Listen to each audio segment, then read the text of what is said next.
Oh, Chris. Oh, no. Not Alpha Braga 4. Oh, yeah. Alpha Braga 4. What's Alpha Braga 4? We're starting a mutiny. Welcome to the General Order 1 podcast, where we are discussing the Star Trek Strange New Worlds television show. I'm your host, Scott, and I'm joined by my longtime friends, Ben. Hello. And Jason. Hello. And today we are discussing Season 1, Episode 7, which is entitled The Serene Squall. Well, before we get started, so the I guess the poster or whatever for this episode is it's Remy. It's the main character. It's the main bad guy in this episode. Did he look familiar to you guys at all? No, I didn't recognize him. He totally had a vibe of like, you know, an OG like Star Trek 1 boss. Like it was something they were trying to recreate. And I looked all over the internet, like trying to figure out like, is this a throwback or a reference to something else? But well, he's an Orion. Is he? Yeah. I didn't. Anyway, the point is that like I was watching, I was like expecting this to be like a throwback episode, and it's not. And I did a whole bunch of research trying to figure out like why this guy looks familiar and what his backstory is. But apparently he's an all new character. So I was just curious if you knew before we started that there was something else going on there. Yeah, no, he's just some Orion thug. All right. Well, let's get into it. The episode starts. We actually hear a voiceover from T'Pring.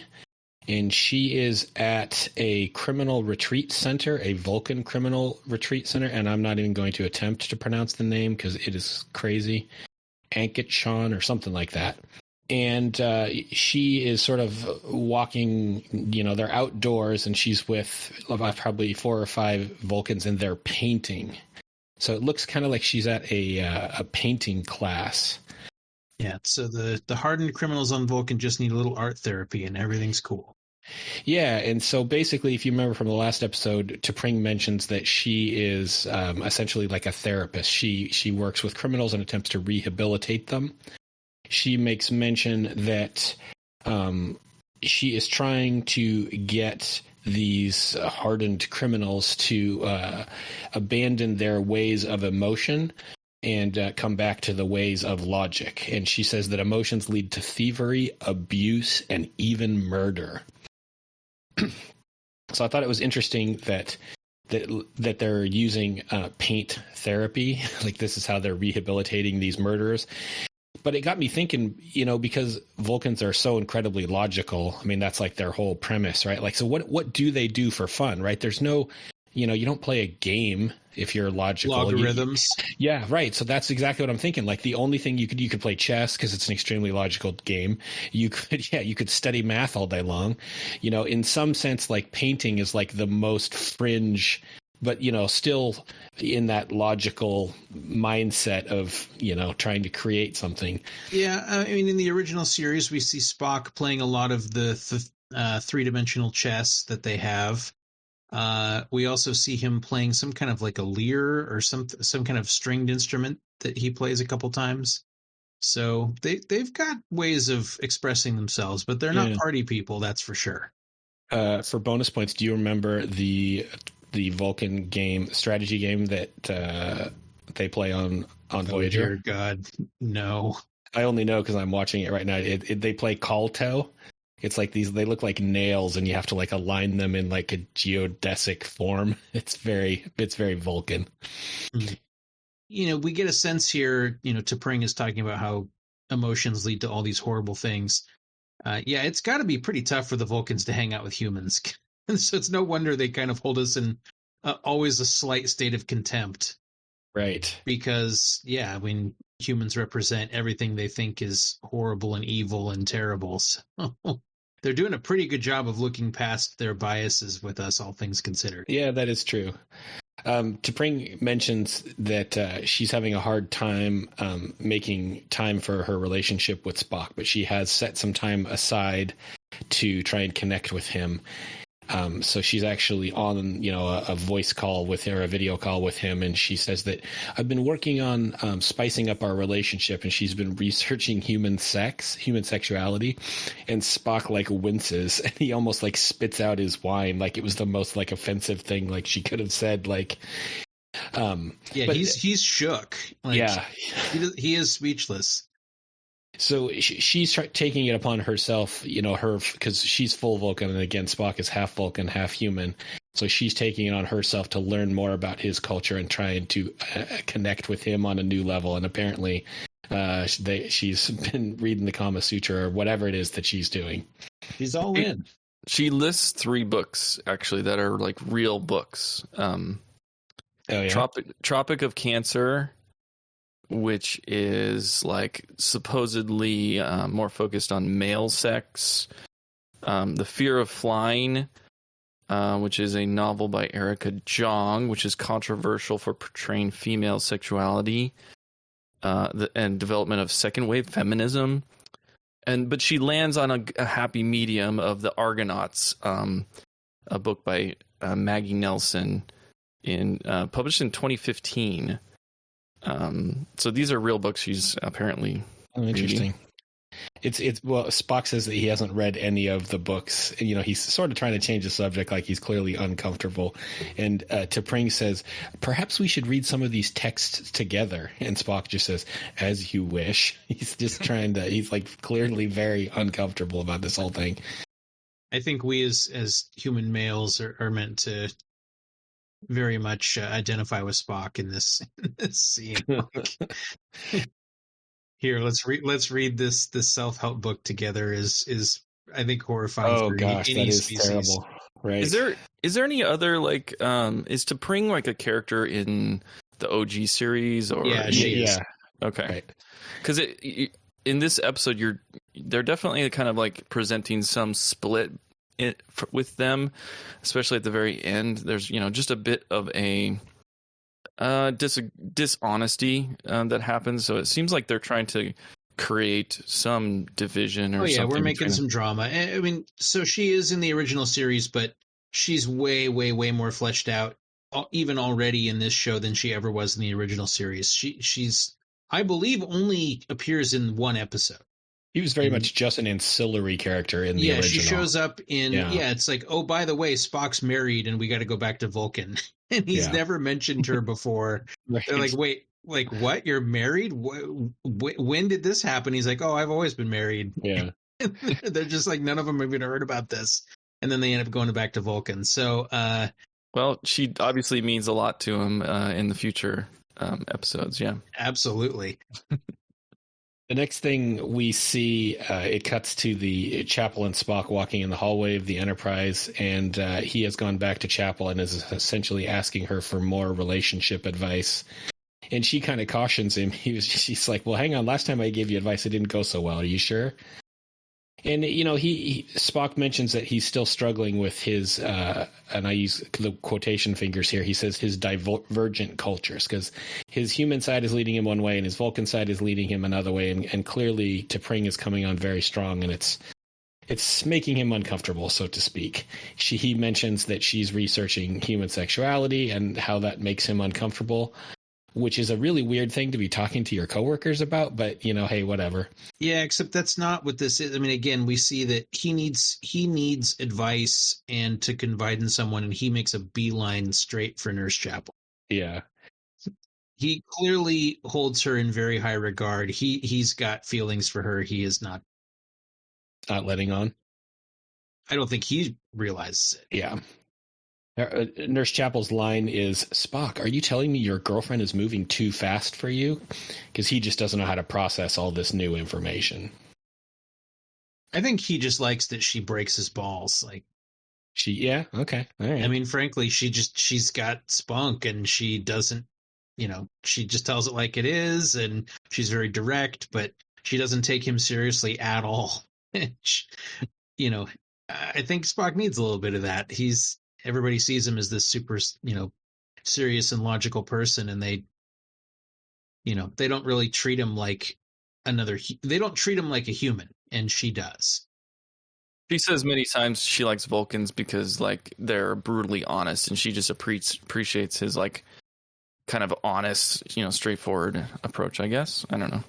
Ultimately, that's what she tells him to do, is just to be honest. But she says don't stray too far from the truth and from honesty, because that's what essentially got you in trouble last time. So Just a quick scene of Spock going back to chapel to get some advice, and the next thing we see the crew around a dinner table, and there is a new character, and her name is Dr. Aspen.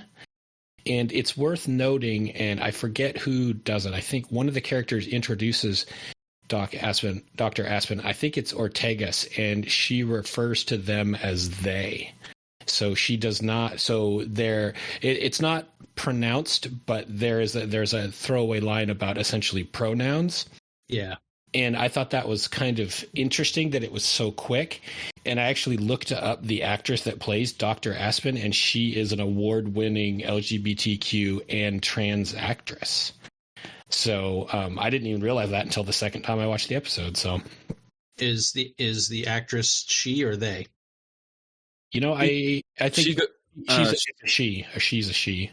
Right, yeah, she goes by she, yeah. Yeah. But in the show, they go by they, I guess. I think that they only say they once, but I don't want to get hung up on pronouns. But I just thought it was interesting. It was a quick thing. The crew had no problem with it, just in light of everything that's going on in 2022. I thought it was interesting that they addressed it. That's pretty cool. I wonder how many old school Star Trek fanboys are fuming about that one. Yeah, it makes me wonder. I don't know. I feel like that whole thing, does anybody really care about? I mean, I know there are people that are always going to get spun up, but I don't really know anybody that. Anyway, people really care about it. It's not like your nose isn't really shoved in it, and a character that like identifies as they is kind of the tamest thing that Star Trek could I do. guarantee you there were people who stopped watching the show because of it. Well, I'm sure there's some, but.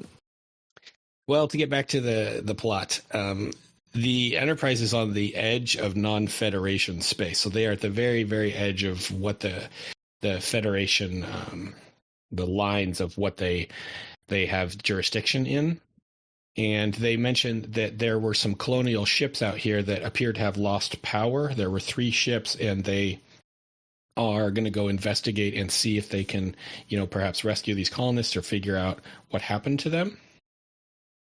Yeah, and she's some kind of liaison. She's, she works with these colonial groups and provides them with support, but it's never quite clear like what her role is or what she's doing out here. She used to be a counselor on Starbase 12 is what they say, but she's doing humanitarian work now. Yeah, and what exactly that means is not clear. Yeah, is some she sort of outreach. Counseling? Is she doing logistics and making sure they get supply? I mean, it's just never quite clear what she's doing, but she's supporting these colonists. So Pike says that they're going to go investigate. On the outskirts of Federation space. They call it the Wild Wild West. So that the rules are not super clear out there. So the Enterprise getting involved is I don't want to say controversial, but it's problematic or it's risky. And at one point, it's made clear that they're on their own if they go outside the Federation's borders. At one point, Dr. Aston says, "I see why Starfleet calls you their Boy Scout." And like Pike defers, and he was like, "What? No, that's not true." And I think at one point Una says, "Yeah, it's actually in your file." So yeah, and he's like, "You guys don't call me a Boy Scout, do you?" And yet they all, everybody kind of like demurs, but yeah, Pike gets kind of aw shucks about being called a Boy Scout. So kind of like when Una was like, "You guys don't call me where fun goes to die," right? Right. Yeah. At least this nickname makes sense and is one people might actually call him. Yeah. So they all are sitting around this dinner table, and they get called by the bridge, or get called to the bridge by La'an. They appear to have found some damaged colonist ships. So everyone that was at this dinner goes to the bridge, and they're looking out, the main view screen, and they see a bunch of essentially debris. They do a scan for life signs. There are no life signs. There's only 2 ships worth of debris, though, so they're thinking that maybe one of the ships has escaped, and that maybe that's why there are no life signs, is perhaps they all escaped. It's worth mentioning that previously that this quadrant of space that they're in on the edge of Federation territory, there's been a lot of pirate activity. And so there was some concern that maybe pirates had attacked these ships. There was a comment about whether or not they were, hijacked, or there were, items were stolen off of these colony ships, and they basically said that there was nothing worth stealing on these ships. They were barely surviving. But there has been reports of crews being sold into slavery. So there may not have been, any valuable technology on these ships, but the bodies on the ships do have value. So there is concern that these colonists are in the process being sold into slavery. And predictably, this gets Pike fired up, as it should. And there's never any question that they're going to go after these ships. It's almost immediate. He says, okay, we're going in. It is worth noting that Spock reminds him that entering non-Federation space requires Starfleet approval. Unfortunately, the location that they are in space, there are no subspace relays near, which means it's going to take Starfleet. It takes a message 2 days to get to Starfleet, so it's not really feasible for them to ask Starfleet, wait for permission, and then go investigate if they want to catch these bad guys in time. So Pike does what a good captain does, and he says, well, damn the regulations, we're going to go in and we're going to see what we can do. He orders them to go in and investigate because he wants to keep the colonists off the auction block. Well, the funny part is he sends in the request to Starfleet, but then he just doesn't wait for them to respond. Right. He's like, okay, well, we'll put in the request, but then we're going right now. So it's better to ask forgiveness and permission, I suppose. Although in this case, it sounds like he's planning on doing both. Right. He's doing a little CYA. He's got both sides covered. So yeah. What we see next is Spock walking down the hallway, and you hear.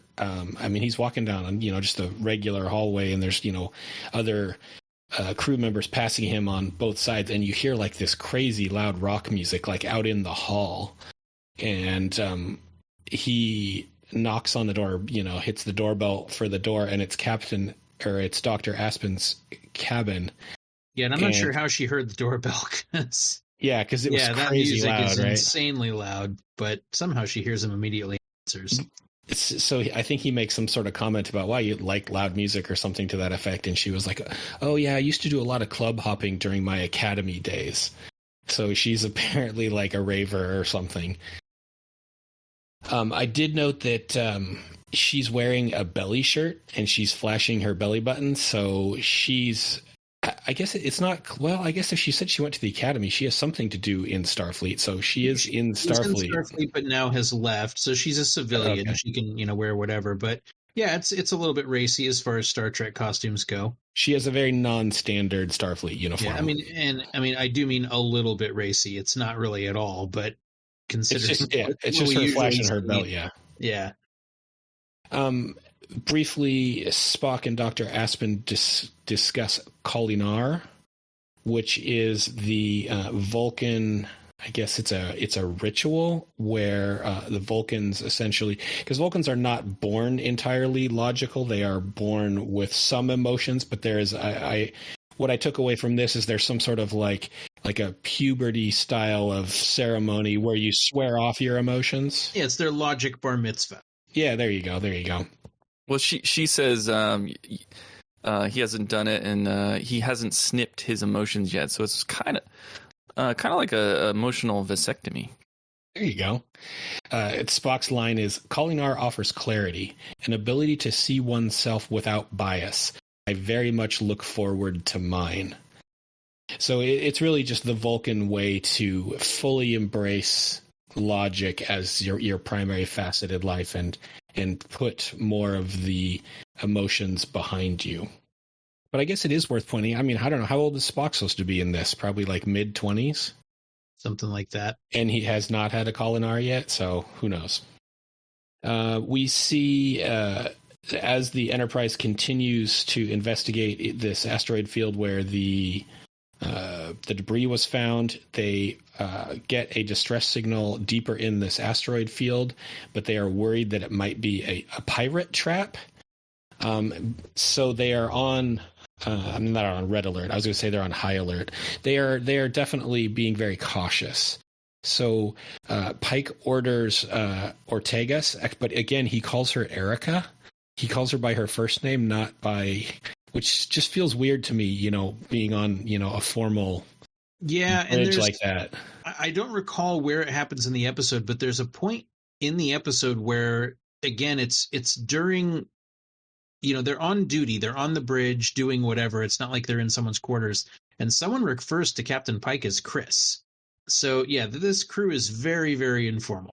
I think, like Una calls him Chris a couple times, but on the bridge. Sure, yeah, It's one thing when they're off they're on at dinner. They're at dinner, or they're talking in his quarters, or whatever it is when they're alone. But there's a point where they're on the bridge. I think it's on the bridge. It may be somewhere else, but the point is there's a group of people, and it's not an informal setting. And she calls him Chris. So yeah, they're not much on ceremony, it seems. Well, the point is that Pike orders Erica to investigate. He wants her to go in and look for this distress signal and see what it is, because they're concerned that perhaps the colonists have found a way to fashion some sort of distress signal. And Ortega says, "How do you want me to proceed, sir? First date or third date?" And he responds, "Blind date." And she doesn't even bat an eye. She just says, "Proceeding with caution, sir." Yeah. As she's flying, a couple of things struck me. One, just, this is just a TV thing. It's always going to be a thing, but space is way more empty than what we're seeing as they're flying through this asteroid field. An asteroid field, they're not that close together. Right. Like they're still like tens or hundreds or thousands of kilometers apart. But in this case, they're having to duck and weave through these things.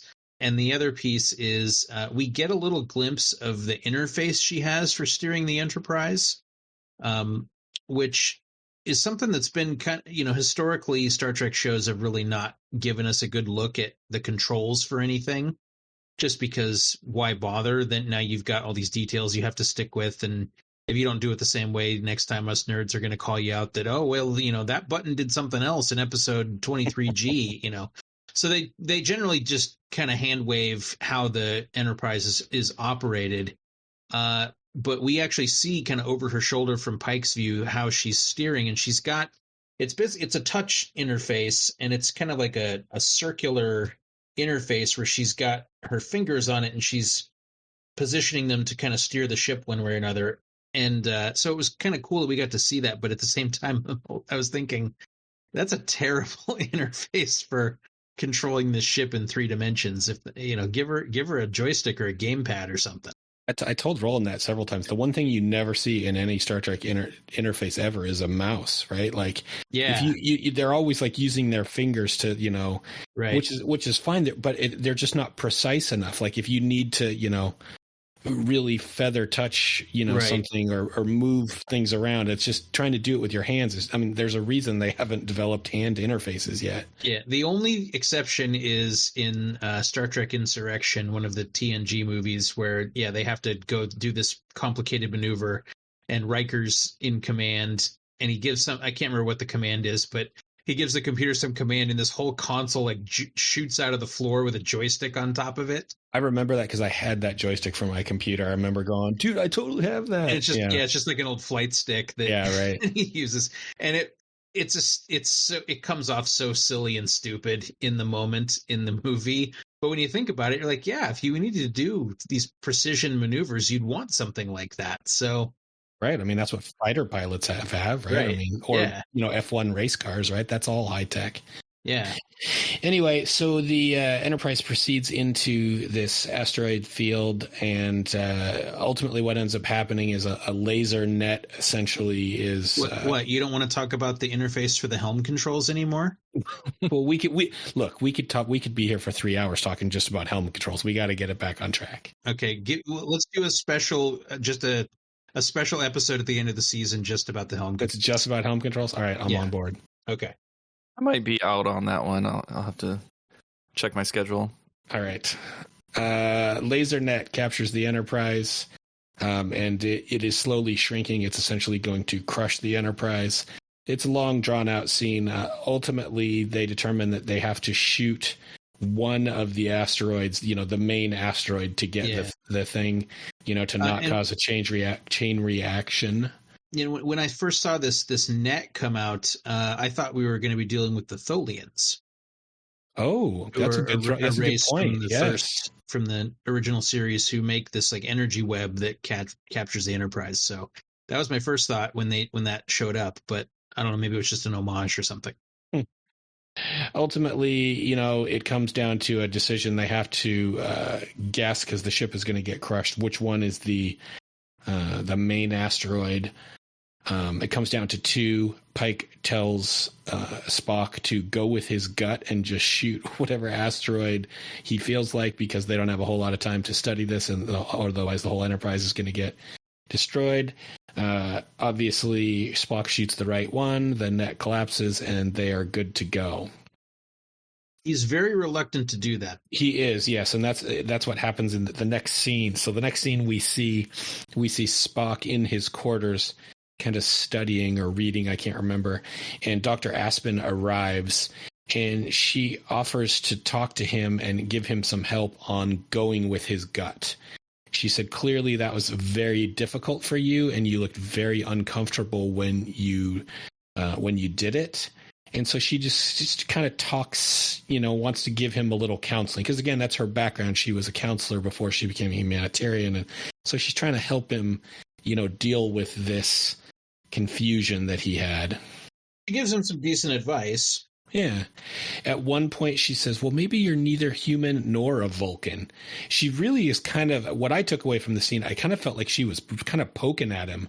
And I wrote down, what kind of counselor is she? Like, she offered him some good advice, but then she was really just like poking and prodding. Like, clearly this guy's really uncomfortable about that. And she's just kind of grilling him about other stuff. So, yeah, she wasn't counseling so much as she was giving advice, which is not the same thing.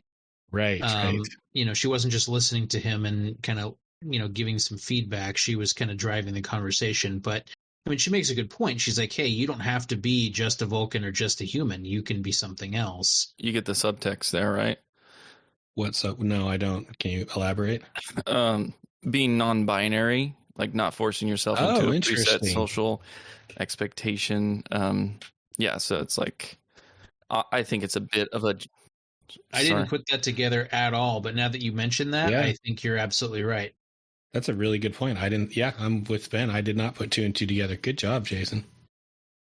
Well, it has to be a little bit of an after-school special when they have, a non-binary character on and some subtext there, but it's a good message, I think. Well, maybe I'm just obtuse, but at least for me, it wasn't overdone, because I didn't pick it up at all. Yeah. Yeah, no, it was subtle. It was very subtle, sure. What we see next, we cut back to the bridge, and Ortegas has taken the Enterprise a little bit deeper into the asteroid field, and at this point she's flying the ship essentially manually, like Ben was saying, with the sort of weird 3D controls. And she actually makes mention, she said, this is like a third date. So they are proceeding with the, that analogy. And Pike asks if she needs a break. And essentially, hey, you've been doing this precision flying for a while now. Are you good? Do you need to take a break and have someone stand in for you? And she insists that she's got it. And she's like, no, I like this. Like, this is, I'm sure they don't get to do it very often. Yeah. I think she says something like that. Like, yeah, I don't get a chance to really put the Enterprise through its paces very often. So this is fun. This is what I get suited up for. Right. La'an picks up a signal of the third ship. So they believe they have found the third colonist ship. They make mention that they do a quick scan of said ship, and there are 200 life signs in the cargo hold, which is just about the right amount of people that were missing from the colony ships. And the 200 life signs are in the cargo hold, and they may mention that there are 30 other life signs, on the rest of the ship. So the implication here being that the pirates have captured the colonists and that they are piloting the ship, and that they've put these 200 colonists in the cargo hold. So Una, Pike, and La'an form an away mission. They are going to go investigate and try and rescue these people before they get sold into slavery. And I believe it's in the the transporter room, but Una says, unauthorized trips into non-Federation space, heading up away missions. Someone's playing fast and loose with the rules today. So I think this is like a little nod to the captain going on away missions, which makes absolutely no sense in the grand scheme of Star Trek that you would send your most important person out on an unknown mission. By the time of the Next Generation, we've established that that's Starfleet regulation, that the captain's not supposed to leave the ship. And that continues into, DS9, it's not really relevant, but into Voyager, we see that too, that Janeway doesn't go down on the away missions. Which, yeah, absolutely makes sense. I just thought this was kind of a cool in-world, in-universe way to have them realize, yeah, this is really stupid, sending the captain. But, hey, it's Hollywood. They got to make a TV show, so it works. Sure. So the away team beams over to this ship. They are going to investigate and try and beam the colonists out. And they beam into what it looks kind of like a warehouse. It didn't necessarily look like a ship, but it could have just been a really big ship. It's a set, but it probably isn't a warehouse or something. Yeah. Ultimately, they beam over, and there are no colonists there. So they realize that this has been a ruse. And when they start to look around, and they're like, yeah, there's no colonists here. This is not what we thought it was. So I think Pike calls back to the Enterprise and says, yeah, there's nobody here. And they say, okay, well, we're going to beam you out because something's definitely up. But right before they're about to beam out the away team, the comms go down and they do not get beamed out. They end up staying where they are. And at the same time, a bunch of bad guys have beamed onto the Enterprise. So somehow they were able to block the return transporters and at the same time invade the Enterprise. We see the green-faced guy whose name is Remy, who was on the poster for this episode, comes up and he essentially starts talking to Captain Pike, and he says, well, they're surrounded at this point, too. All the goons have come out of the woodwork, and they're now completely surrounded by angry-looking pirates with guns. Right. And the leader guy, his name is Remy, he laughs because they have fallen for his trap, and he says, welcome to Serene Squall. And if you'll remember, the title of the episode is the Serene Squall being the name of the ship that the pirates are flying. So we cut back to the bridge, and we see the access doors, I guess the turbolift doors on the bridge open, and a grenade rolls out. Right about this time, the bridge crew realizes they've been boarded, and Una locks down all of the Enterprise systems so that the incoming pirates will not have control of the ship. There's a kind of like everybody on board or everybody on the bridge, they get out their phasers and they're essentially trying to repel these pirates. And I wrote down that Spock subdues 3 pirates like a boss. Like he just kind of kicks it into high gear and just kicks some pirate booty. And at one point he like grabs this pirate and literally like throws him across the bridge. Yeah. He hurls a guy halfway across the bridge. Do Vulcans have, super strength or whatever? Okay. Not super, like they're not, they can't like bend a steel beam in half or anything. Yeah. But yes, they're quite a bit stronger than humans. Anyway, the point is that Spock takes out 3 of them and he basically throws one of them completely across the bridge. So he's able to hold his own, but most of the bridge essentially gets taken over. They ultimately just get overwhelmed. We get a nerve pinch from Spock in this scene as well. That's true. He does. He nerve pinches. Move. Right. Yeah. So I think at one point Dr. Aspen gets in between the pirates and Spock, and she actually gets shot in the back and sort of collapses into one of the turbo lifts, her and Spock, and they escape on one of the turbo lifts.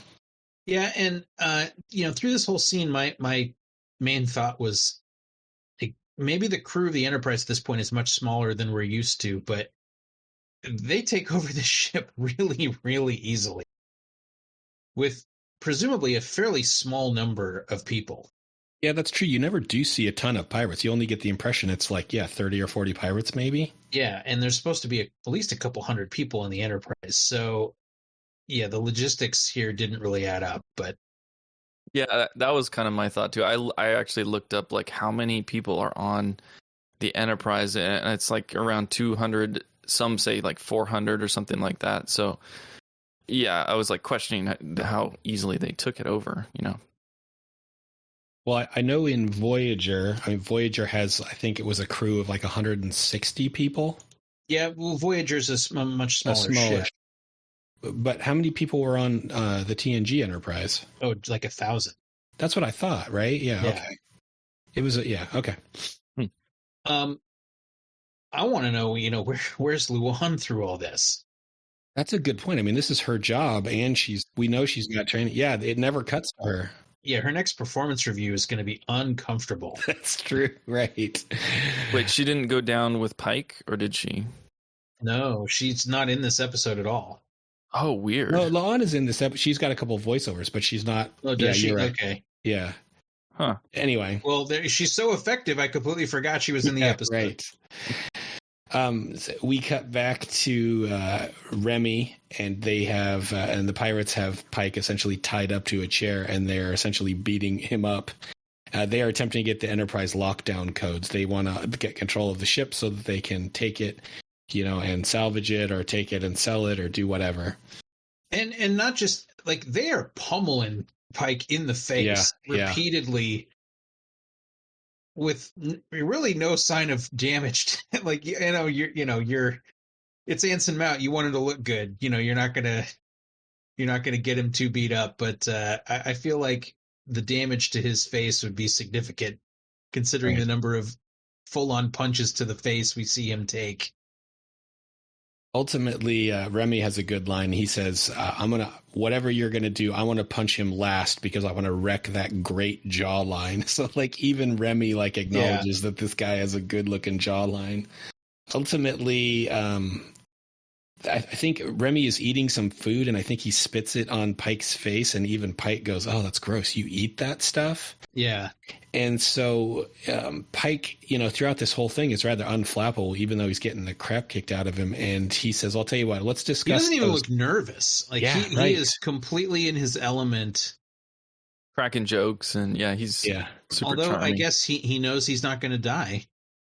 That's true. Mm-hmm. I didn't think about that. So he can sit there and take a beating all day. Okay. He can go on away missions. He can do. He's got nothing to worry about. Ultimately, Pike offers to discuss the Enterprise lockdown codes. He's like, well, how about I make your crew a good meal? Because clearly you suck at cooking, because this food that he spat at him was really gross. Yeah, we can see Pike is looking for the angles immediately. Well, I mean, at first I was with you. I was like, oh, he's just, he's just making jokes. He's not taking this seriously, that he's just going to, wait until they come and rescue him or whatever. But then, I realized, he's serious. He wants to go cook a meal. Yeah. And I didn't realize that until I watched the second time, because if you watch the recap of the episode, it shows Pike cooking for all of his crew on the first episode. So they're setting the stage that Pike is actually a good cook. So he has cooking skills. And so he was being serious. He was like, look, I'll cook your crew a good meal, and I'll prove to you that you're a terrible cook. Ultimately, that's what Pike does, is he ends up cooking a meal for these pirates because they don't get a good meal. He cooks them some sort of weird chili, and he's got it in a big pot, and the crew members are coming through the line one by one, and he scoops a scoop of chili into this guy's bowl, and the guy kind of looks down at the bowl, and he looks back at Pike, and Pike gives him a second scoop, you know? But the whole time he's just like, hey, isn't this better than the crap that Remy's been feeding you? He's turning this crew against the captain pretty obviously. Yeah. And I guess Remy's just an idiot because he doesn't do anything to try to stop it. Well, so, I mean, Pike is, he's not locked in this chair anymore. He's given free range of this kitchen. He's made them dinner. And so, Remy is there, and he says, come here, let's have a conversation. You're too smart to let all your, let all these people, talk, not take you seriously. So he's trying to level with this guy. He's trying, like you said, he's looking for an angle. And he says, I don't know what you want to do. that the Federation is willing to look the other way to whatever happens in non-Federation space. Like, we don't care. But I'm telling you, if you capture the flagship of the Federation, like, the entire Federation will come looking for you, and it's not going to be good. So he's trying to just just let us go and we'll forget about this kind of thing. And Remy is like, no, I'm not having it. Like, I'm gonna sell your ship and I'm gonna sell your crew as slaves to the Klingons. They are interested in slaves. And Remy, his second in command, the Black Lady, she overhears him mention the Klingons, and she kind of like shoots a nervous glance over at Remy and Pike as soon as the mention of the Klingons comes up. So she is clearly not too happy to be dealing with the Klingons. This early in the show, the Klingons are very, very aggressive, and they do not have a good track record with any other races. So even talking to or dealing with the Klingons is kind of a big deal. Yeah, we clearly get that she's the brains of the outfit, and she's kind of realized that this could easily go badly.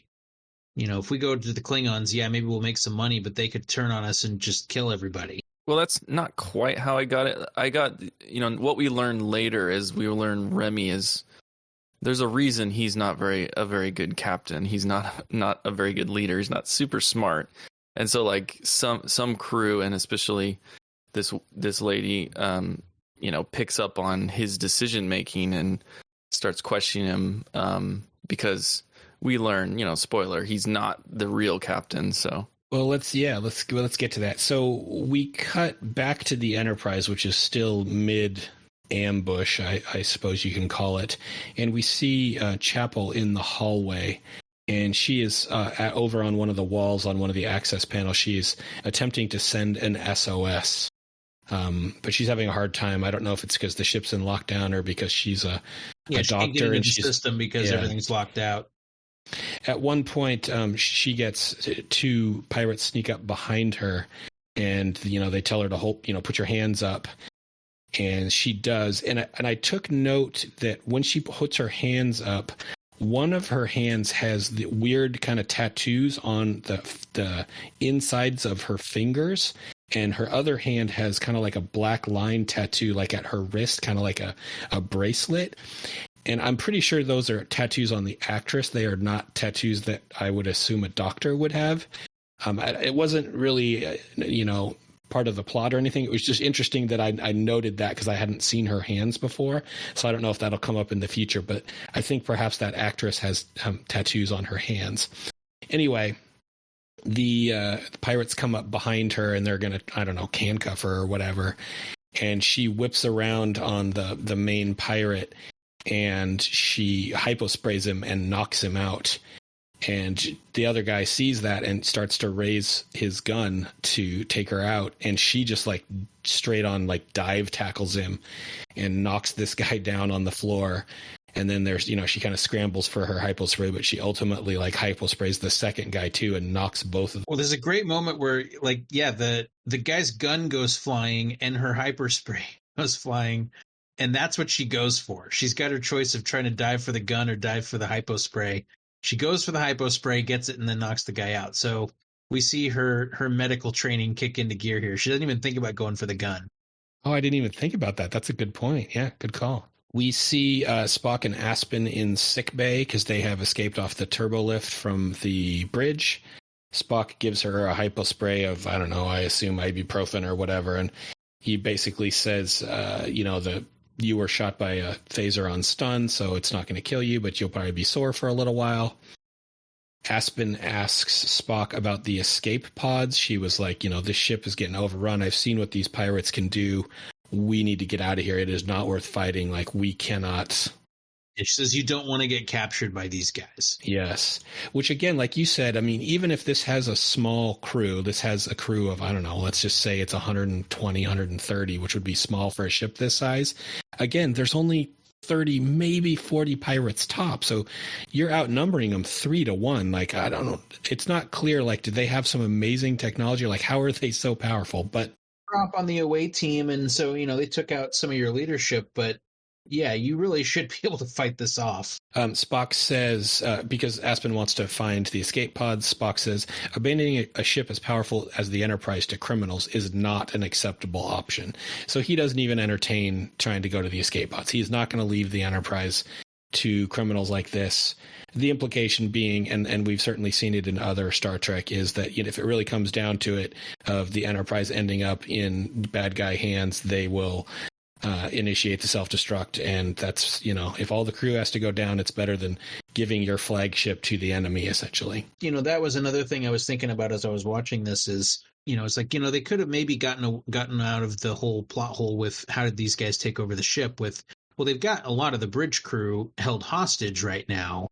They could, potentially just say, hey, you guys need to give us control of the ship or we're going to kill all your away team. But Starfleet makes it very clear that they expect you to die on the job if, if the ship is at risk, the ship comes before you do. So presumably Pike would never go along with that, and Una would not be willing to trade the ship for the crew.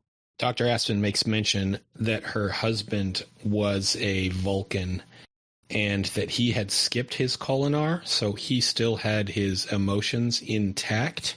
And she says that he was killed by the Serene Squall. And she makes mention, she said, logic told him to fight back that day. I wish he would have let himself be scared, because if he had been scared, then perhaps he wouldn't have died. He would have chose to run instead of fighting. So there's a throwback again to the Kolinar, and, she's sort of appealing to Spock's confusion about his emotions and, where he lands with that. Yeah, so she's clearly trying to get him to just try to escape from these guys instead of standing up to them. We cut back to, and this is where the episode really kicked into high gear for me. We cut back to the Serene Squall, and one of Remy's goons throws Pike into this cell, and he says, "Oh well, good news! I convinced them to sell us to the Klingons." And everybody his crew kind of looks at him like, "Wait, what?" And he kind of gives Una a look, essentially. He has a plan, and he's telegraphing it to her, and she says, "Oh no." She says, "Not Alpha Braga 4." And he says, "Oh yes." And so they apparently have, I assume it's between the two of them, not a Starfleet thing. This has come up before, is the implication. He's done this playbook before. And he's so very excited about it. Yeah, he's loving this, but how many times have you lost your ship to pirates, Chris? Right. You've got a whole called play for when pirates take over your ship. So what they decide to do is that they're going to start a mutiny, because clearly Remy is not the strongest leader. His people are not entirely behind him, so they are going to attempt to get the crew to mutiny and maybe perhaps take over the Serene Squall. Yeah, because his cooking is bad. Because his cooking is so bad and his people are so tired of him. About this time, we see that Spock and Aspen have made it to engineering. Spock had made mention that he can get control of the ship again in engineering with his codes. So they make it to engineering, and Chapel is already there. And she has taken out a couple pirates who are on the floor in engineering. And I think Spock kind of gives her the nod, like, "Oh, is this your handiwork?" And she was like, "Yeah." They move the command control back to engineering so they can send a distress signal, and they can, do a couple things. And so Spock is checking one computer, Chapel's checking another computer. And next thing you see is the controls have been reverted back to the bridge, and we see the camera pans back, and Dr. Aspen has two phasers pointed at Spock and Chapel. And dun dun dun, Dr. Aspen, it turns out to be a traitor, and her real name is Captain Angel. So she is actually the real leader of the pirates. Who knew someone with a face tattoo would turn out to be a villain? Well, I was just going to say, are there any face tattoos that are not villains? But there's Chakotay from Voyager, so. Oh, that's true. But yes, clearly she has been a bad guy all along. And so, yeah, like you said, she's been trying to lead Spock to get off of the ship, but he was not playing along. So she had to change her game plan. And I'll say I wasn't exactly shocked by this turn of events, but I didn't necessarily see it coming either. Right. Like she seemed like some of the things she was doing was a little strange, but I don't think I really thought, okay, she's one of the pirates. Yeah. Mostly just because how on earth would this work? What? She just shows up and says, "Hey, I'm Dr. Aspen. There's these colonists you don't know about, but they're in trouble. I need you to have the flagship come with me." I mean, it did work. I don't know. I know, but how? Like, yeah, I don't know. Nobody thought they don't have a picture of Dr. Aspen? I thought back to like the moment where she was telling Spock to like go with his gut to shoot one of those nodes on the net. And if he picked the wrong one, apparently they would explode and they would just all die. Yeah, and she was on the bridge. Yeah, right. So that seems like a risky move. And also she gets shot by one of them with a phaser, on their way, on the way escaping. So yeah, this seems like a very risky plan for sure. Well, I mean, for what it's worth, I mean, the Enterprise is the flagship. So if you're going to capture a ship, that's the one that's going to be worth the most money. So maybe you're willing to take a couple risks. Or what's more important than the Enterprise, the flagship? Love. Right. So that's where this goes next. Is we see we cut back to the bridge, and now Angel is sitting in the captain's chair. She is she has her goons essentially at the helm.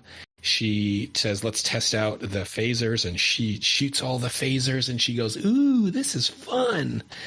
And she's just way more animated than I was expecting. She's very excited. Yeah, she goes mustache twirling vaudeville villain really quick. Oh, yes. I loved it. Actually, I got like Khan vibes, or like... Okay. You could tell they were going for something, yeah. Just like mustache twirling is pretty accurate.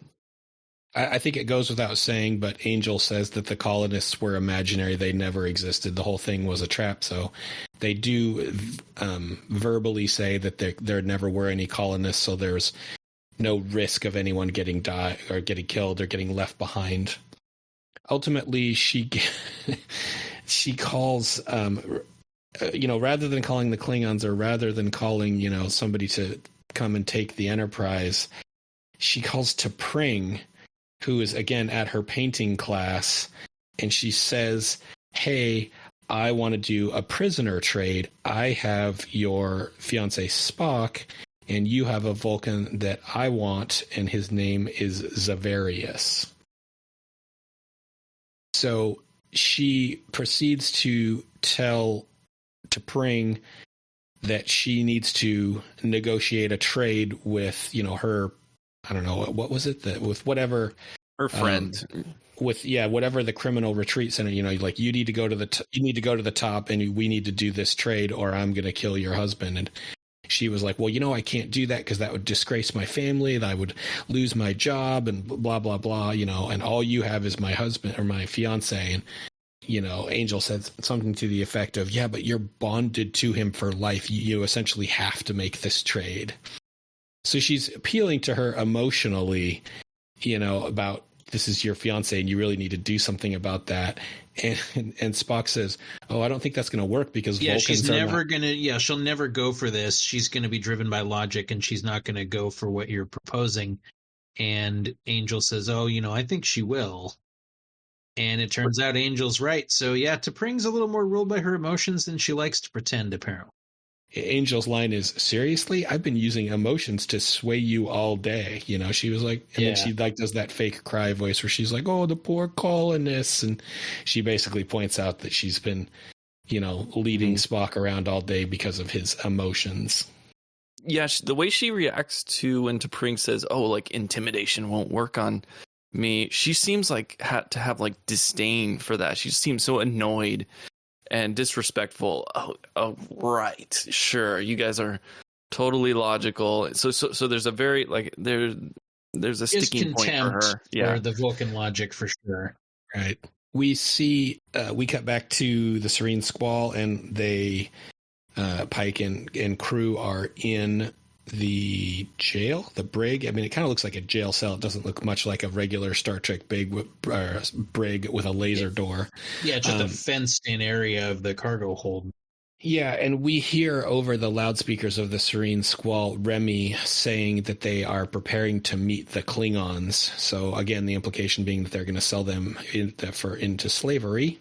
And we see Pike and Ubanga and Una talking about how bad of a leader Remy is, like to themselves, but they're saying it loud enough that the crew outside can hear. So they're setting the seeds for like, dude, you know, if he's going to go and talk to these Klingons, like who's he going to sell out next? Like they're clearly, you know, setting the stage for this mutiny. Yeah. And I noted that Ortegas actually insults Remy's cooking again. So like they're really hammering home like how terrible of a leader Remy is. Yeah, and this is not subtle at all. Yeah. And the pirates are apparently they're susceptible to it. So the other thing that I took note on this was Ortegas and Ubanga show. Oh, at one point Ubanga's like scanning Pike's head to make sure that he didn't get brain damage from getting punched. But Ortegas and Ubanga were not on the original away mission, so I don't know how they showed up in this prison cell. If they beamed them over later, maybe. yeah, well, same with did Una go in the initial thing? No, she wasn't either. Yeah. No, yeah. So yeah, the implication is when they took the control of the Enterprise, the folks that they captured, they've sent over here. The original away team was Una, Pike, and La'an. That's what my notes say. And now you see Ubanga and Ortegas. Anyway, it's not important. The point is that there's more people that they have taken over to the Serene Squall. What couldn't have been on the original away mission? Oh, you're right. Locks out the systems. No, you're right. Anyway, it's not important. But so they've captured people and brought them over here as they've done. Yes, we see. So I don't even know if her character. I mean, she must have a name, but Remy's number 2, the black lady, kind of. She's listening to all this. One smart pirate. What's her name, Jason? Oh, Fran. Fran. Basically, she's listening. She's kind of like giving him the side eye. She's clearly listening, but she was like, go back to your whatever. She heard them, but she's not buying in quite yet. She clearly thinks that Remy's a moron, and she's not wrong. Right. But she doesn't really want to trust these Starfleet types. So we cut back to the bridge, and we see that T'Pring has arrived. So I mean, I don't know how much time is supposed to have elapsed, but it seemed like T'Pring showed up quite quickly. So T'Pring messages them, and Spock just immediately tells T'Pring, he was like, look, do not negotiate with these guys, just destroy the Enterprise, do what you got to do. Like, we cannot let this ship fall into enemy hands. But T'Pring's not having it. She's not just gonna open fire. She's trying to she's trying to negotiate, I should say. She's doing what she does. And Spock, like, he interrupts her, and he was like, hey, I have something I need to tell you. And he, like, pretends to flirt with Chapel, like, in the most awkward, like, Vulcan, like, third grade way, like, I don't really like girls, but I do kind of thing. Right. And so he tells T'Pring, he's like, oh, I've got bad news. I've been having an affair for the longest time, and our relationship is a lie, So, I mean, he's trying to convince Angel that they don't really have a relationship and that this trade isn't going to work because T'Pring doesn't, that they're broken up. Oh, and at one point, I think they actually break up, don't they? Well, they do. And I don't think he's trying to convince Angel. I think he's trying to convince T'Pring. What's he trying to convince her of? That, hey, don't, because he senses, okay, she's going to give in to Angel's demands. So he says, hey, don't give everything up for me because I've been cheating on you with Chapel. And then T'Pring says, oh, okay, well, if that's how it is, fine. Then, yeah, we're getting a divorce right now. They go through their little ceremony of breaking their bond. And then she says, okay, well, I guess that's it. And she nopes out. I just got the impression, I mean, like, 'cause clearly she's so logical, and this is like the most transparent ruse ever, like that he was trying to send her some other signal. I don't know. It wasn't. And Angel even says that while this is going on, she says, he's clearly just trying to get you not to trade for his life. Yeah. But T'Pring believes him apparently, and says, "Okay, we're no longer married, and I'm out of here." Yeah, they have a visible breakup, right? Like she says, "I free you from our bond," or whatever. Yeah. I think that's disputed by the end, but I think this is an interesting like dynamic because I'm kind of on Angel's side a bit here when they talk about like that Vulcans are not like purely logical. They are controlled by some emotion, and completely. And they are. An Angel is playing against that, and it's kind of working. But then Spock kind of uses that against Angel in with this whole theatrics. I think that's his objective, is to convince Angel that he's convinced T'Pring that this is a real thing. So ultimately, I think that's what it was, and it's sort of using Angel's medicine against them. Totally. And yeah, Angel doesn't believe this for a second. She's like, this is just totally a ruse. Don't buy into this. Come on, he's your husband. You can't just let him, you can't just let me kill him. But for a second, but once T'Pring makes that show, I think Angel seems to feel like they've lost their bargaining chip. And so that seems to be the way they succeed. The only other thing I think that's worth talking about in this scene is you're a little bit ahead. So at one point, Spock kisses Chapel to convince T'Pring that they are seriously having an affair. And you can tell, like, he was not into it. Like at first, no, I call foul on that. Well, he gets into it, like, dude. No, they're both super into it the whole way. All right, okay. Well, anyway, they have he kisses Chapel in front of T'Pring to convince her that they're having an affair, and it's like a really good kiss. And it reminded me of the scene from The Matrix where the Merovingian's wife or whatever, like, she makes him kiss her. Yeah, because he's like, I want you to kiss me like you kiss Trinity, because he he kind of phones it in at first, but then he's like, okay, then he really leans into it. Yeah. So like make me believe you really are into this. So the point is that Spock and Chapel have like this crazy good kiss, and there was definitely chemistry there. They had to make it believable, I think, and I think that was the whole to make and there was some real chemistry there. I don't think either one was having to act too much on that one. yeah. So ultimately, T'Pring and Spock, they do their breakup dance. They're officially freed from each other's bond, and Angel just gets frustrated. She was like, "All right, this is stupid." And so she tries to destroy T'Pring's ship. So she, she says, attack this ship. And, right as they're about to hit the button, the phasers and the shields on the Enterprise get shut down. So my first reaction was, if the whole point of this exchange was that she wanted T'Pring to bring her Zavarius, and Zavarius is on this ship, and she was like, I'm just going to blow the ship. I don't have time for this. Like, you just blew your whole plan, right? But it doesn't matter because it doesn't work. So the phasers and the shields go down. Right about then, the Serene Squall jumps in, and Pike pops up on the view screen, and we see that Pike is essentially in the captain's chair. And his line to Angel, he says, I'm only going to tell you this once. Get the hell out of my chair. And so clearly the tables have now turned, because Pike is in control of the Serene Squall, and the Enterprise has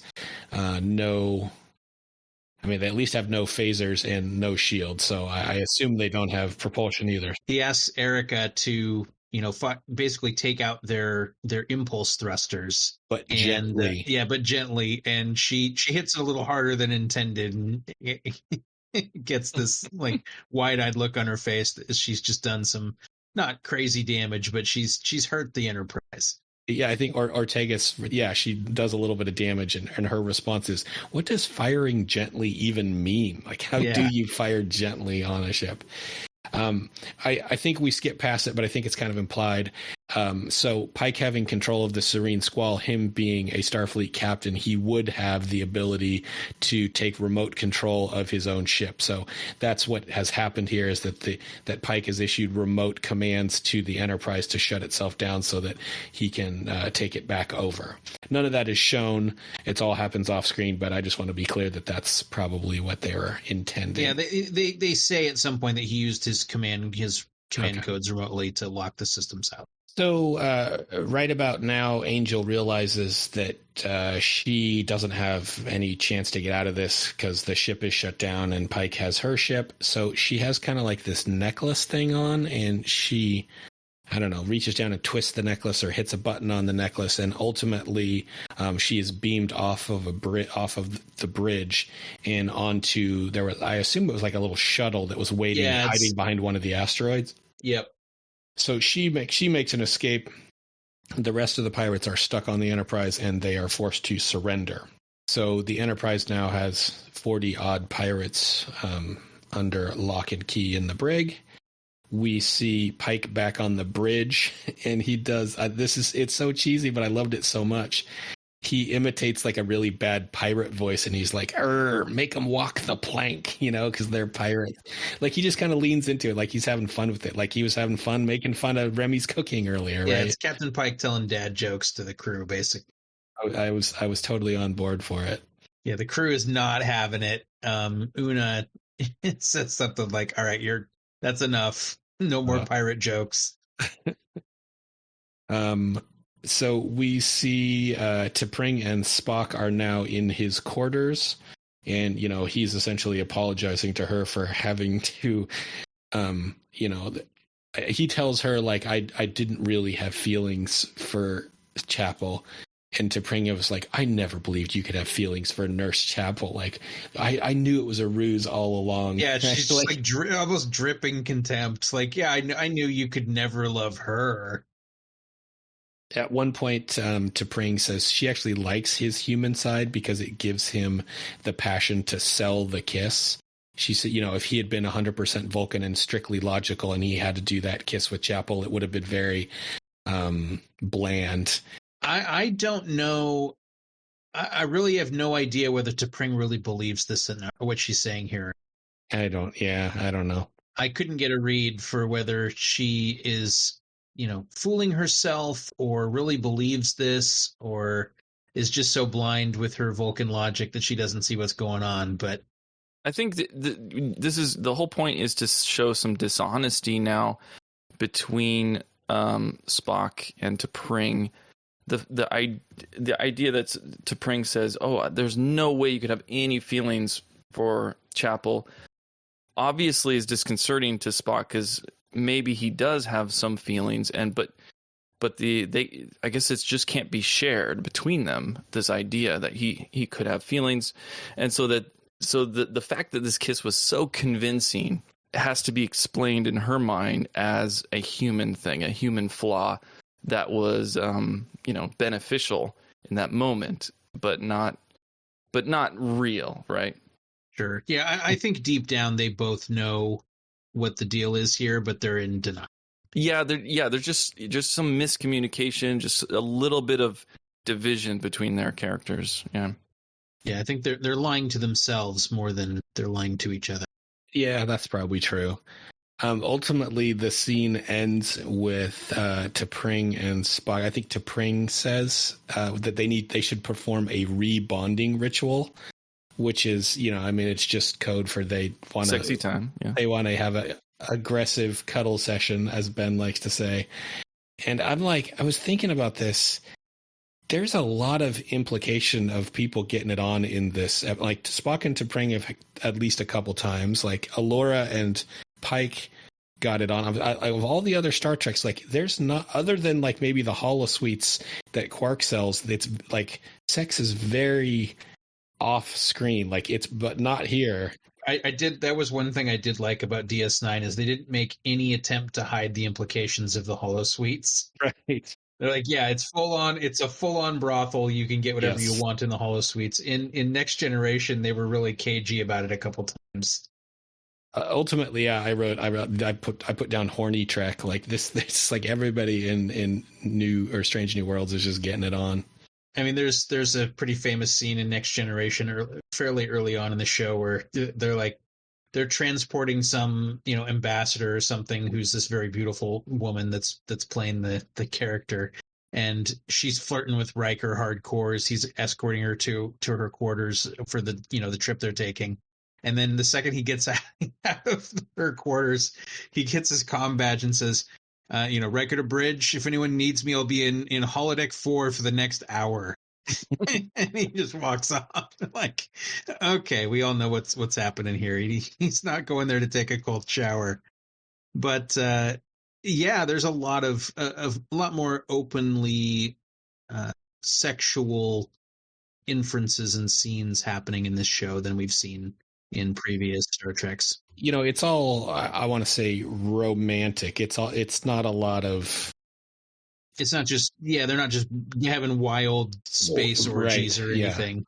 Yeah. It is worth noting that it is definitely more than previous iterations of Star Trek.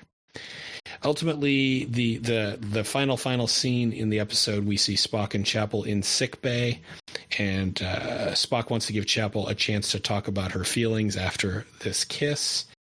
She's the one who needs to talk about her feelings. Totally, right. Spock. And Chapel says, "Oh, there's no feelings between us." And then there's like a super awkward pause after she says that. Yeah. Everyone's lying to each other. Yeah, I mean, to themselves. I mean, I should say everyone's lying to themselves. Ultimately, Spock says, or actually, Chapel asks Spock about the prisoner swap. She says, "You seemed like you knew perhaps who Angel was talking about. This is a various name. Looked like it rang a bell for you." And what Spock says is that Ambassador Sarek, who is his father, he had a child out of wedlock who rebuked his Vulcan side. So Spock has Sarek is also Spock's father.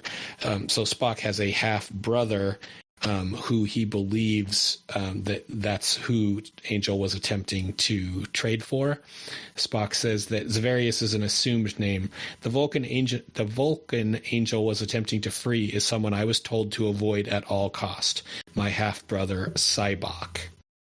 And then that's it. And then Star Wipe and the credits roll. So they're setting up. Clearly, there's going to be some future tension with his brother. Also worth noting that, again, Angel did escape. She's still alive, so she has the ability to come back in a future episode as well. Dun, dun, dun. So I'll go first. I'll give this episode. I actually really liked this episode just because it doesn't take itself seriously. It's kind of nice to have an episode where it's just kind of having fun with the tropes and, the what was it? Oh, not Alpha Braga 4 and the bad cooking and the Pike getting punched in the face and it not phasing him. Like this isn't peak Star Trek as far as science fiction goes, but it was a lot of fun. And I think the characters had fun with it. They got to explore a little bit outside of what the characters would normally do. I'm going to give this episode an 8 out of 10. I was kind of mixed. I did find a lot of it like really funny and charming. Pike has a lot of great lines, some great twists, fun deception, the idea of going outside of Federation space and just being totally owned was fun. I thought that was a cool idea. A great guest star, focusing on a dynamic villain, was very reminiscent of other characters like Q or Moriarty or even Khan. But I did want to kind of reiterate like the idea of a non-binary character is like kind of tame for Star Trek standards. Like it's like, okay, we have characters we have Q that is omniscient and like super powerful, right? So having a character that's just like it just seems like at home and in Star Trek, and just like kind of fine, and good representation, which I liked. But did seem fairly shallow. Not a lot of philosophical exploration, despite some subtext. Small nitpick. I think a trans person portraying a two-faced character is not the best representation, but it's just a small nitpick. And then no Hemmer again in the second episode. This is the second episode in a row with no Hemmer and no Uhura. Yeah, like what the heck? So I knocked it a couple points, just mixed overall. I guess 7.5 is where I landed, though. I enjoyed it. Okay. I actually asked you what you thought, thinking that you would be trashing this one. And then I would have some, a little bit gentler take to end on. But since that didn't happen, I'm just going all out. I didn't like this episode. Okay. I enjoyed moments of it. The stuff with Pike being mercurial is fun. I liked a lot of those moments, but overall, this episode is just such a stretch. All of these plans that people are undertaking are so far-fetched. There's just no way that Angel's plan would work. There's no way Pike's plan would work. All of this stuff requires these huge Rube Goldberg machines of coincidence to line up perfectly for this stuff to happen. It just took me out of it, particularly with the mutiny that we don't even see. It happens off screen, and just suddenly, oh yeah, the mutiny happened. It all worked how they wanted. They got control of the ship, and here they are to save the day. It's a huge Deus Ex Machina. I mean, I guess that's not true, because they didn't come out of nowhere. They did, clearly lay the groundwork that this is what Pike was going to do. But then let me see Pike do his mutiny. Like, that would have been more fun than... He's just that charismatic. I know, but I mean, that's, we talked last time about how they've got whatever runtime they want for these episodes. So, spend a couple minutes and let me see the mutiny start. Like, I don't need to see, maybe Right. It's, okay, here we go. We started this mutiny and then we skip to the end. That'd be fine. But we go from literally they're in a cage and he's laid a few seeds to they've got control of the ship. And I would have liked to see a little more. I Sure. just found that really far-fetched. What was the name of the pirate? Faye or Fran. Fran? There we go. Don't do Fran like that. Yeah. Fran was too smart for that. Well, clearly she wasn't, but yeah. Well, I mean, she was though. So I could see Fran going like, "Okay, I'm picking up what you're laying down here. Selling you the Klingons isn't a smart idea. And Remy is an idiot. So yeah, I'm going to take over the ship. But why on earth would she let him out? She doesn't need him to mutiny. Everyone on the crew hates Remy. It's all of them against that one guy. Like, why didn't she just kill Remy and take over and that's a good point. sell him into slavery? Anyway. Well, there was that one little bit of conversation where he's like, "Oh, you have friends too, right?" And then he's like, "Well, if you need more friends, we're right but why here." would she need them? Yeah. Maybe she needs friends. I don't know. Maybe she did. Maybe because too many pirates were over on the Enterprise, she didn't have enough left. Maybe, I don't know. And then, yeah, this whole plan of Angels is so convoluted. Yeah.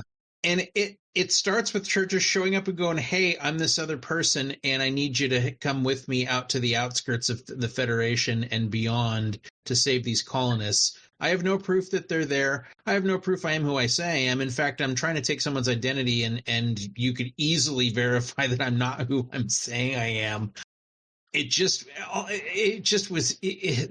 strained the bounds of logic so much that the Vulcans had to be just cringing through this whole thing.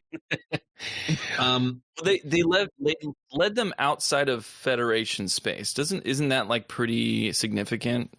Yeah. Like, and they just have the word of this one person that they're going to go do that for without checking into anything. I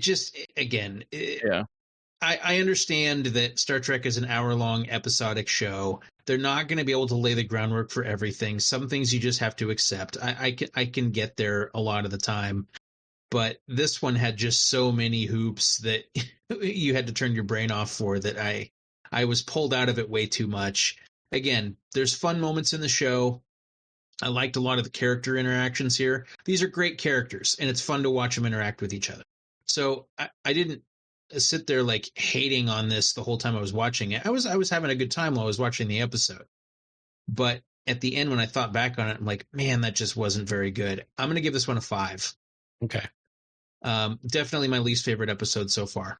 I think I kind of looked at this episode that it's definitely not the strongest episode. You're right there. And all the points that you make are totally valid about it not being, there are definitely plot holes in this. But I kind of look at this like a Next Generation episode where the holodeck goes haywire and Data gets stuck on the holodeck as Sherlock Holmes or whatever. Like, sure. It's totally and completely far-fetched, but sometimes it's fun to have those episodes where, you just don't take yourself quite so seriously. Sure, but if you're going to do that, then I better be getting something as fun as Data as Sherlock Holmes. Okay, let me ask you this, Ben. So this writer is the same writer who did Memento Mori. Okay. And I actually like this episode better than Memento Mori. So what like if you're comparing the two? No, I liked Memento Mori better. Memento Mori was one I didn't really care for that much. I liked the premise a lot, but I thought the execution was pretty weak. I thought some of the writing was weak, frankly. And so I'm not surprised this is written by the same person. But I liked Memento Mori a little better. This one I thought had bigger, the plot holes in this were as big as the distance between those asteroids should have been. I know that the whole asteroid field thing is super, super nitpicky. That's not why it is an episode. That's just me being a dumb nerd. For what it's worth, I don't want to go into too much detail because I don't want to ruin this for the rest of you guys. You made a couple comments that Hemmer hasn't been in the last 2 episodes. Hemmer comes back with a vengeance, so don't worry. Okay. And the other thing, of all the episodes in season 1, this episode is rated the second lowest. So this episode was not particularly rated well. Is the lowest one we've seen? I don't want to go into it. Yeah, I don't want to ruin it for you. Okay. Last thing I'm going to say is if you're going to dip into the Star Trek well, and I mean, this whole thing is doing that. I mean, it's a prequel show. We're using established characters and everything. But, if you're going to go back to the well and grab some old characters, we're going to get Cybok. Really? Okay, this is really what I wanted. I really wanted to get your opinion on it because apparently Cybok is like a universally kind of hated character. He's the worst Star Trek villain of all time, and it's not even close. But don't you think it might be interesting to like kind of reinvent that character? No, okay. I don't remember as the movie Star Trek 5. You don't remember it because you've blocked out the trauma. Well, okay. In Strange New World's defense, Captain Pike was a completely horrible, throwaway character, and they made an entire show out of him. So no, he wasn't. He's one of the most. That sled is one of the most expressive Star Trek characters of all time. Come on. Like, no way. Like, dude, until Strange New World, well, I guess until Discovery, no one even knew who Captain Pike was. So, like, they gave him a backstory that's really interesting. I'm just saying that they could do it with Cybok, too. I'm not saying, I know, I'm mostly being hyperbolic. Sure, if the writing is good, they could do anything with anybody. It's just, I'm surprised that they're going to grab a character from Star Trek 5 and bring him back. I would think they would want to wash their hands of that whole thing, but I'm really curious about Cybok. He's got a lover that's non-binary. He's very anti-emotions. The way they built this up a bit is got me kind of excited to see Cybok and like what he is as an antithesis to the Vulcan logic. Like what could we see from that? So. Well, the one thing I'll give Star Trek 5 credit for, I can't even believe I'm saying this, is that they're like, okay, well, Cybok's going to be the opposite of Spock. He's going to be this Vulcan who's abandoned logic. They didn't make him some sinister, really evil guy. They just made him like this free love hippie guy, which kind of makes sense. Yeah, if you're the Vulcan who's going to just abandon logic, it doesn't mean you're going to be this psychopath mass murderer. You're just, hey, I'm just going to be freewheeling and fancy free and wear my sandals and my robe and have a beard and just have a good time. He does have a beard in that shot, by the way. Just saying. Yeah. Because as we've established in Star Trek, unless you're Will Riker, if you have a beard, it means you're dealing with some kind of mental crisis. Indeed. Anyway, yeah, it was a weird thing for me that the whole time I was like, yeah, who's this guy they're talking about? This sounds like some, we're setting up this villain for the future. This is going to be interesting. And then it's Cybok. I'm like, okay, all right. Anyway, could be the again, Joker. He could be the Joker to Spock's Batman. it could, if yeah, in the hands of a good writer, they can probably do great things with it. So I won't prejudge it, but it struck me as a weird idea to go to your most hated character in your franchise and bring them back. If it makes you feel any better, Ben, I don't even remember Cybok, and I consider myself a Star Trek nerd. So Well, there you go. That's how important he is. I mean, it'd be like the Star Wars sequel trilogy bringing back Jar Jar Binks or something. I mean, just why? Even if you do it well, like why would you even try? Why do you? Okay. It's so radioactive. Why do you want to go there? Anyway, well, I think that's enough Cybok hate for one evening. Okay. And so I'm confident that we're on an upward swing for the rest of the season after this episode. Okay. Well, we'll be back in probably a week. Okay. I will try to save up my pain for Cybok until then. I need my pain.